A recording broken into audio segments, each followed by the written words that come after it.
할렐루야. 오늘 하루의 시작도 주님의 은혜로 살아가시는 모든 백성들 되시기를, 예림의 가족들 되시기를 주님의 이름으로 축복합니다. 1월 28일 토요일 아침 예배, 우리 조용한 기도 드리심으로 주님 앞에 올려드리길 원합니다. 오늘도 이 자리 가운데 함께 하셔서 능력으로 역사하여 주시는 아버지 하나님, 주의 자녀들을 주님 축복하여 주시옵소서. 이 시간 자신의 자리 가운데에서, 각자의 삶의 자리 가운데에서 주님께 예배함으로 나아가는 그 마음을, 그 심령을 기억하여 주시사 주님 홀로 영광 받아 주시고 우리의 예배를 통하여서 찬양과 높임 받아 주셔서 주님께서 우리 가운데 함께 하시는 놀라운 역사, 그리고 우리 가운데 임재하여 주시는 그 충만하신 은혜를 맛보는 은혜의 시간 되도록 이 예배의 모든 시간을 주님께서 능력 가운데 함께 하시고 내주하여 주시고 주관하여 주시옵소서. 우리 가운데 역사하여 주시는 우리 주님 예수 그리스도의 이름으로 기도드렸습니다. 아멘. 시편의 찬양 우리 함께 고백합니다. 시편 139편 23절에서 24절까지의 말씀으로 찬양하겠습니다. 하나님이여 나를 살피사 내 마음을 아시며 나를 시험하사 내 뜻을 아옵소서. 내게 무슨 악한 행위가 있나 보시고 나를 영원한 길로 인도하소서. 아멘. 이제 우리에게 주시는 하나님의 말씀 보겠습니다. 마태복음 5장 21절에서 32절까지의 말씀입니다. 옛 사람에게 말한 바 살인하지 말라. 누구든지 살인하면 심판을 받게 되리라 하였다는 것을 너희가 들었으나 나는 너희에게 이르노니 형제에게 노하는 자마다 심판을 받게 되고 형제를 대하여 라가라 하는 자는 공회에 잡혀가게 되고 미련한 놈이라 하는 자는 지옥불에 들어가게 되리라. 그러므로 예물을 제단에 드리려다가 거기서 내 형제에게 원망 들을 만한 일이 있는 것이 생각나거든 예물을 제단 앞에 두고 먼저 가서 형제와 화목하고 그 후에 와서 예물을 드리라. 너를 고발하는 자와 함께 길에 있을 때 급히 사화하라. 그 고발하는 자가 너를 재판관에게 내어주고 재판관이 옥리에게 내어주어 옥에 가둘까 염려하라. 진실로 내게 이르노니 내가 한 푼이라도 남김이 없이 다 갚기 전에는 결코 거기서 나오지 못하리라. 또 간음하지 말라 하였다는 것을 너희가 들었으나 나는 너희에게 이르노니 음욕을 품고 여자를 보는 자마다 마음에 이미 간음하였느니라. 만일 내 오르는이 너로 실족하게 하거든 빼어 내버리라. 내 백체 중 하나가 없어지고 온몸이 지옥에 던져지지 않는 것이 유익하며 또한 만일 내 오른손이 너로 실족하게 하거든 찍어 내버리라. 내 백체 중 하나가 없어지고 온몸이 지옥에 던져지지 않는 것이 유익하리라. 또 일러스되 누구든지 아내를 버리려거든 이혼 증서를 줄 것이라 하였으나 나는 너희에게 이르노니 누구든지 음행한 이유 없이 아내를 버리면 이는 그로 간음하게 함이요 또 누구든지 버림받은 여자에게 장가드는 자도 간음함이니라. 아멘. 우리가 이제 계속해서 예수님의 산상수훈 설교를 나누고 있습니다. 그리고 우리가 어제 나눈 말씀을 생각해 보시게 되면은 빛과 소금의 삶에 대해서 우리가 나누었습니다.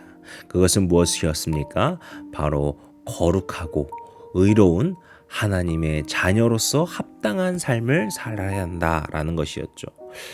그리고 오늘 말씀은요, 어제 말씀에 조금 연장선, 즉 이어지는 이야기라고 볼 수 있는데요. 우리가 어제의 말씀 마지막을 잘 생각해 보시면은요, 예수님께서 이렇게 말씀하셨습니다. 너희 의가 바리새인과 서기관보다 더 낫지 않으면 천국에 가지 못하리라. 그렇다면은 우리는 이렇게 생각해 봐야 됩니다. 바리새인과 서기관보다 더 나은 삶, 우리의 의가 바리새인과 서기관보다 더 나은 삶은 과연 어떠한 삶일까라는 것이죠. 그래서 매일 성경의 제목에 보시면은 오늘 제목이 더 나은 의라고 되어 있는데요. 바로 이 더 나은 의가 무엇인가를 오늘 본문에서 이야기해주고 있습니다. 그래서 21절 오늘 본문 첫 구절을 보시게 되면은요. 먼저 살인에 대한 이야기를 하고 있습니다. 살인은요. 당연히 잘못된 것이고요. 그것에 대해서 예수님께서 먼저 말씀을 하십니다. 그런데 여기서 살인이 잘못된 것이다 라는 이야기로 끝나지 않습니다. 그것을 너희가 들었으나 그러나가 붙게 되죠. 그러면서 22절에서 이렇게 말씀을 하십니다. 이제 형제에게 너희가 무엇을 할 때 잘못인가 라는 것을 말씀하시는데요. 일단 여기서 형제를 보시게 되면은요. 이것을 여기서는 그냥 형제에게 라고 되어 있는데요. 원어로 보게 되면은요. 바로 그의 형제라고 이렇게 수식어들이 앞에 많이 붙어 있어요. 이것은 이 형제를 매우 강조하고 있는 문법이라고 보실 수 있거든요. 그렇기 때문에 여기서 말하고 있는 형제는 그냥 나의 피부치나 아니면 나의 가까운 사람 정도를 말을 하는 것이 아니라 내가 사랑하는 마음으로 정말 기꺼이 감싸야 되는 그 모든 대상들에 대한 이야기라는 것입니다. 그래서 이렇게 형제라는 단어를 강조한 것인데요. 형제에게 우리가 무엇을 행할 때 이것이 잘못이라고 말합니까? 노하는 자가 나옵니다. 여기서 노한다라는 것은요, 그냥 일시적으로 분노하는 그 정도를 말하는 것이 아니라고요. 남에게 지속적으로 분노하면서 그들이 어떤 해를 입을 때까지 정말 아니면은 마음 가운데 정말 해를 가하려는 마음으로 분노하는 행위를 바로 여기서 말하는 그 노하는 행위라고 볼 수 있습니다. 그리고 라가라 말하는 자라고 하는데요. 이 라가는 뭔가 머리가 텅 비어 있다 이런 의미인데 당연히 이것은 욕설이죠. 그래서 상대를 인격적으로 모욕하는 말입니다. 당연히 이 다음에 나오는 미련한 놈이라는 단어 역시 우매하다라는 뜻인데 역시 인격을 모욕하는 행위입니다. 그런데 예수님은 형제에게 이렇게 행동하거나 생각하거나 말하는 자들은 어떤 자들이라 이렇게 말씀하십니까? 심판을 받을 자들이고요. 공회에 잡혀가게 될 자들이고요. 지옥불에 들어가게 될 자들이다라는 것입니다. 여기서 당연히 노하는 사람은 심판만 받는 거고 라가라는 사람은 잡혀만 가는 거고 미련한 놈까지 말해야지 지옥불에 들어가는 것은 아니라는 것은 당연히 아시겠죠. 이렇게 형제에게 무언가 행하는 자들은 심판과 잡혀감과 지옥불과 같은 그런 악한 행위이다. 그리고 21절과 우리가 이어져서 보게 되면은 이런 행동은 무슨 행동이라는 겁니까? 결국에는 살인과 같은 행위다라는 것을 말해주고 있습니다. 근데 저는요, 이러한 행위가 살인과 같다라는 점을요, 예수님께서 이 말씀을 2000년 전에 하셨다라는 점을 놓고 봤을 때 참 놀랍다라는 생각이 들고요. 그러면서도 예수님은 정말 살아계신 하나님의 아들이시구나라는 것을 깨닫는 점이기도 한 것 같아요. 왜냐면은요, 우리가요, 최근에 들어서야 근래에 들어서야 이 인격적 살인 이런 부분에 대해서 논의를 하고 있기 때문입니다. 예전에는 살인은 그냥 누군가를 죽이는 것이 살인이었는데 우리가 정말 아직 그것을 직접 살인이라고까지는 하지 않더라도 뭔가 누군가를 인격적으로 모독하는 그런 행위가 그 사람을 인격적으로 살인한 것과 같다라고 하는 논의를 지금 우리가 최근에 들어서야 하고 있다라고 보거든요. 그런데 예수님께서는 이미 2000년 전에 이와 같은 말씀을 하셨다라는 거예요. 직접적이지 않더라도 직접 누군가를 죽이는 것이 아닐지라도 그 상대에게 상처를 주거나 아니면 그 마음을 정말 칼로 난도질하는 것과 같은 그런 말과 그런 감정적인 행동을 하는 것, 그런 것은 이미 살인과도 같은 것이다. 예수님께서는 이것을 우리에게 말씀하고 계시는 것입니다. 그리고 27절에 가시게 되면은요, 간음에 대한 이야기가 나오죠. 이 역시 마찬가지입니다. 간음하는 행위, 그러야해서 너희들이 간음하면 안 된다 이 이야기를 너희가 들었지만 28절에서 다시 한번 그러나를 붙이시면서 어떻게 말씀하십니까? 음욕을 품고 여자를 보는 자마다 마음으로 이미 그들도 간음한 것이다. 이것은요, 우리가 31절과 32절 오늘 마지막 구절에서도 우리가 함께 이어서 볼 수 있는 것 같습니다. 이 부분에 대해서는 이혼에 대해서 이야기를 합니다. 너희가 이혼하는 것을 모세 율법에서 이렇게 주어졌다라는 것을 알지만 너희들 이런 거 잘못됐다라는 것이죠. 이것은 당시 남성들, 그러니까 지금보다 당시에는 훨씬 더 남성이 더 우월적인 어떤 권위를 갖고 있었죠. 그런 식으로 이제 사회가 보고 있었죠. 그런데 그런 힘을 갖고 있는 남성들이 편법적으로 겉으로 봤을 때는 율법을 어기지 않은 것이지만 결국에는 그 이혼 증서를 줌으로써 다른 여성을 취하려는 행위를 한 것, 이러한 행위에 대해서 예수님이 비판하신 것이 바로 이 31절 32절의 말씀입니다. 그래서 예수님께서는 이런 행위 역시 너희들 간음이다 이렇게 말씀하고 계시죠. 결국에서 여기서 말씀하고 있는 이 간음도 마찬가지입니다. 직접적으로 무언가를 하지 않더라도 마음 가운데 아니면은 뭔가 우회적으로 정말 편법을 사용하여서 하는 그런 모든 행위들, 이것은 다 간음이다 이렇게 말씀하신 것입니다. 그리하여서 예수님께서 말씀하시는 그 더 나은 의가 과연 무엇인가, 이것을 다시 한번 생각해 보게 되는데요. 이것은요, 다른 사람들이 보기에, 겉으로 보기에 내가 어떻게 비춰질까가 핵심이 아니에요.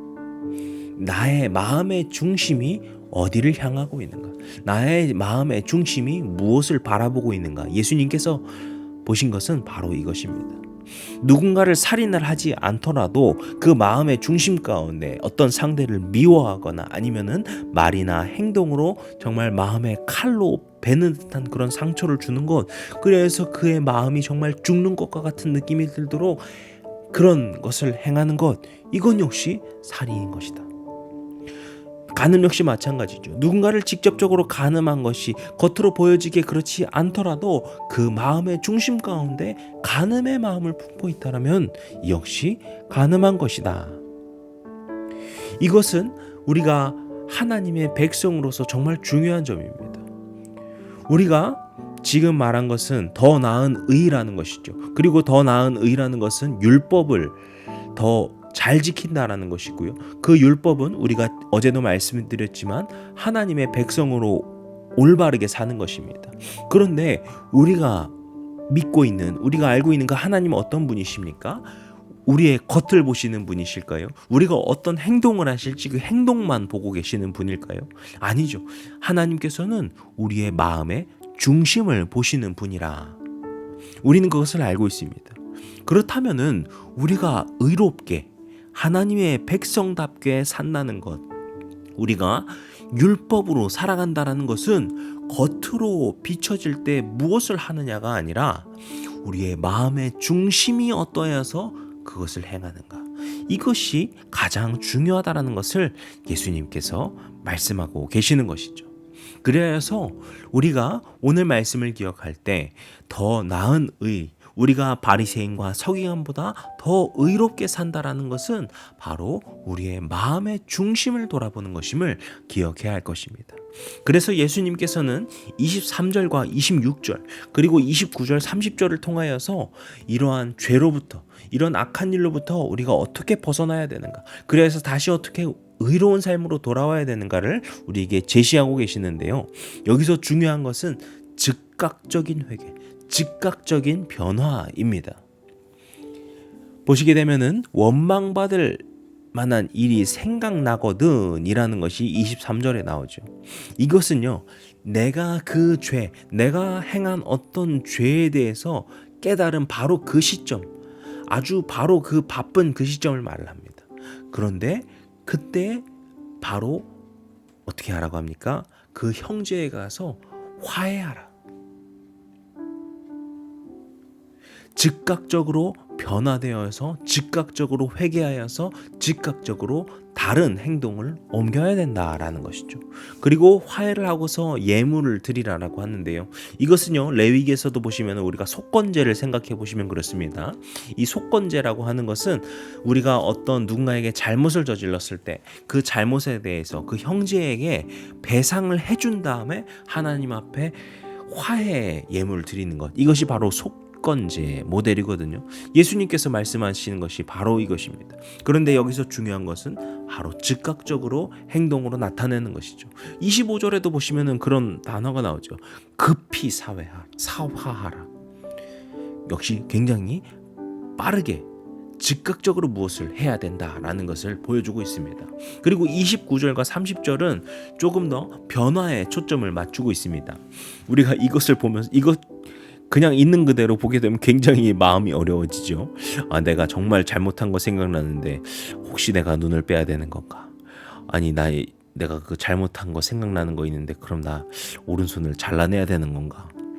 그런데요, 예수님께서 그런 것을 말씀하시는 것이 핵심이 아니라요, 이 29절과 30절 말씀의 핵심도 마찬가지입니다. 그것을 깨달은, 그 죄에 대해서 깨달은 그 즉시 회개하고 그 즉시 변화되어야 된다는 것이 핵심이에요.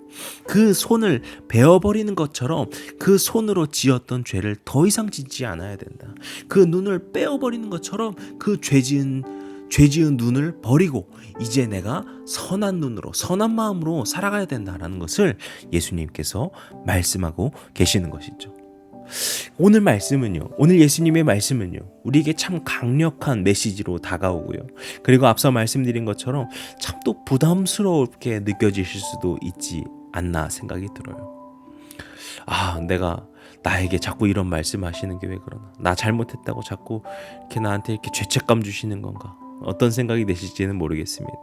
그런데 저는 오늘 이 말씀 가운데에서 우리에게 가장 중요한 것이 있다면요, 예수님의 마음이에요. 예수님의 마음이 무엇입니까? 우리가 죄로부터 벗어나야 된다라는 그 간절한 바람이 있다라는 것을 우리가 볼 수 있어요. 그리고 우리가 이 죄로부터 벗어나는 것에 대해서도 다시 생각해 봐야 되겠죠. 우리가 이 죄의 늪으로 벗어나는 것, 그 죄의 늪으로부터 벗어난다는 것은 무엇입니까? 죄라는 어떤 달콤한 것을 끊어내야 된다는 것이 핵심일까요? 아니죠. 죄라고 하는 그 나의 영혼을 좀먹고 계속해서 죽여내고 있는 그 암덩어리와 같은 것을 떼어내고 자유케 되는 것이 우리 삶의 진정한 축복이기 때문에 예수님께서는 우리에게 진정한 복을 주시고자 이러한 죄로부터 벗어나는 간절한 바람을 가지고서 경고하고 말씀하고 계시는 것이죠. 즉 예수님의 이러한 경고의 말씀, 오늘의 말씀은 단순히 경고와 어떤 지적의 말씀이 아니라 우리를 살리시고 우리를 진정한 축복으로 인도하고자 하시는 말씀이심을 우리가 기억해야 할 줄 믿습니다. 사랑하는 성도 여러분, 오늘 우리가 함께 나눈 이 말씀 하나하나를 우리가 함께 기억해 보면서 우리 삶에도 이런 죄로부터 벗어나야 되는 삶이 있지는 않는가, 우리가 더욱더 주님을 닮기 위해 노력해야 되는 삶의 자리가 있지는 않는가, 우리가 함께 묵상해보고 생각해보길 원합니다. 그리고 우리가 그것으로부터 벗어나고 우리의 마음의 중심을 온전히 주님께로 붙들어서 저와 여러분의 삶 가운데 주님께서 주시는 진정한 축복, 죄로부터 완전히 자유케 되어서 주님께서 주신 복을 온전히 누리며 살아갈 수 있는 하나님의 자녀된 삶, 거룩한 백성된 삶을 살아내시는, 그래서 그렇게 더 나은 그런 의로운 삶을 살아가시는 그런 백성들 되시기를 주님의 이름으로 간절히 축복하겠습니다. 기도하시겠습니다. 우리 가운데 살아서 오늘도 역사하시고 만져주시고 우리를 새롭게 하여 주시는 능력의 주님, 주님께서 우리에게 오늘 주신 말씀을 기억하며 주님, 우리가 변화된 삶을 살게 하여 주시옵소서. 우리의 마음의 중심이 오직 주님 한 분만을 향하게 하여 주시고, 그래서 주님께서 주신 그 거룩한 삶을 꿈꾸며 품으며 그것을 살아내는 주의 자녀들, 백성된 삶이 되도록 주님 축복하여 주시옵소서. 오늘 이 시간도 우리에게 능력 가운데 인도하여 주시고 늘 항상 함께 하여 주셔서 우리가 죄 가운데 살아가는 것이 아니라 주님의 빛과 그 선하신 마음을 품고 살아가는 거룩한 백성 되도록 주님 도와주시옵소서. 우리 가운데 살아서 역사하여 주시고 늘 항상 함께하여 주시는 우리 주님 예수 그리스도의 이름으로 기도드렸습니다. 아멘. 이제 우리 주기도문 함께 드리시고 오늘 예배 마치겠습니다. 하늘에 계신 우리 아버지여, 이름이 거룩히 여김을 받으시오며 나라의 마옵시며 뜻이 하늘에서 이룬 것 같이 땅에서도 이루어지이다. 오늘날 우리에게 일용할 양식을 주옵시고 우리가 우리에게 죄진 자를 사하여 준 것 같이 우리 죄를 사하여 주옵시고 우리를 시험에 들게 하지 마옵시고 다만 악에서 구하옵소서. 나라와 권세와 영광이 아버지께 영원히 있사옵나이다. 아멘.